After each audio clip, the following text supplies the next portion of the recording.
I'll tell you, this Troy weather can be really unpredictable. Me and my crew broke for lunch. We came back outside and you can see there's some snow on the ground. Here we have another native Troy species, the dog. Right. It's customary to greet them in their own fashion when you meet them. Come here. Will you shake my hand? Hey, shake my hand. Hey. He has his back turned.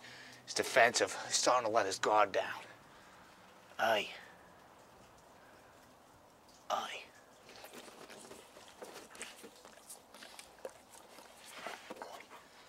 We've now established a connection of trust and bonding, and we should be able to maybe see what this guy's up to.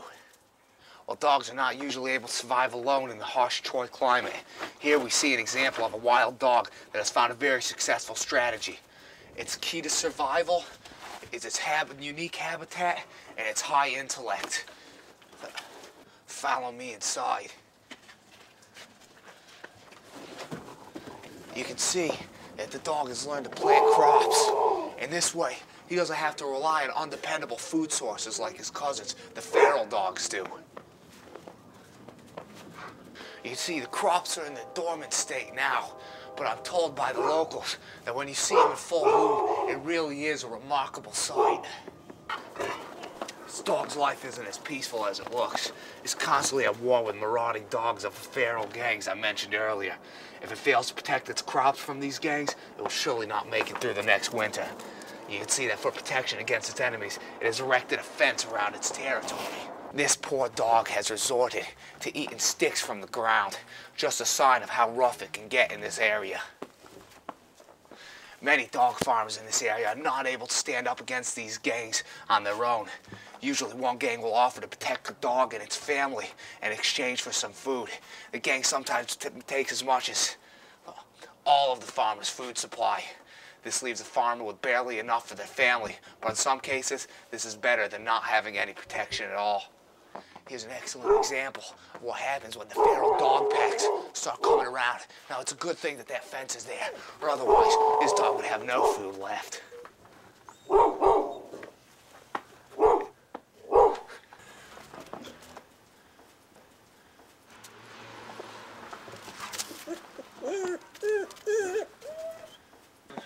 As you can see, there's a hole that was posing a problem in the defenses, the dog's defenses, being dug underneath this fence.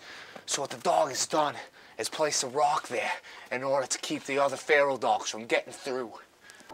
This is a very sad situation, and it's what inspired fellow nature enthusiast John Sturgis to make the story The Magnificent Seven.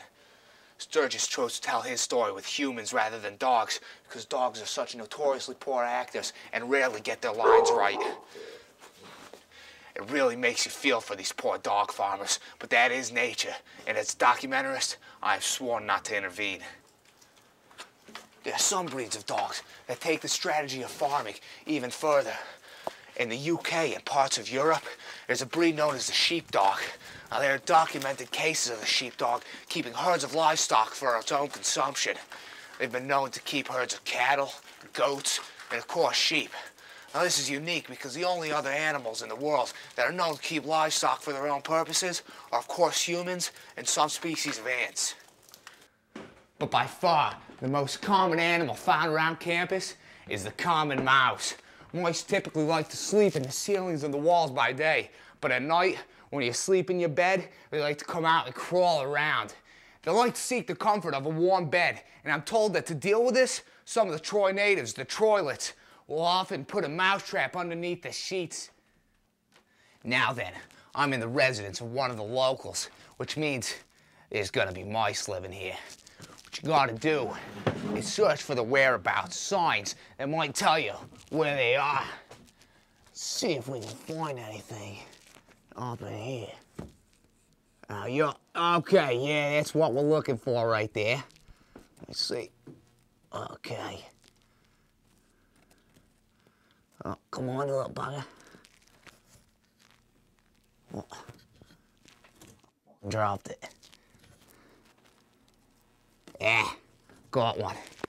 Yeah, this is exactly what we're looking for. Now, a way to tell if there's mouse wrong is take the droppings, all right? You taste it. Yeah, that's right. That's what I thought. There's one over there. Let me see. Bugger bit me. It's not good. It's a rare known fact about this exact species of mouse is that it's actually very venomous. Did you bring the mouse bite kit? This ain't good. I'm starting to see spots now. Good. I'm not feeling so good. If you see my wife, tell her we were at the well. I'll see her in hell.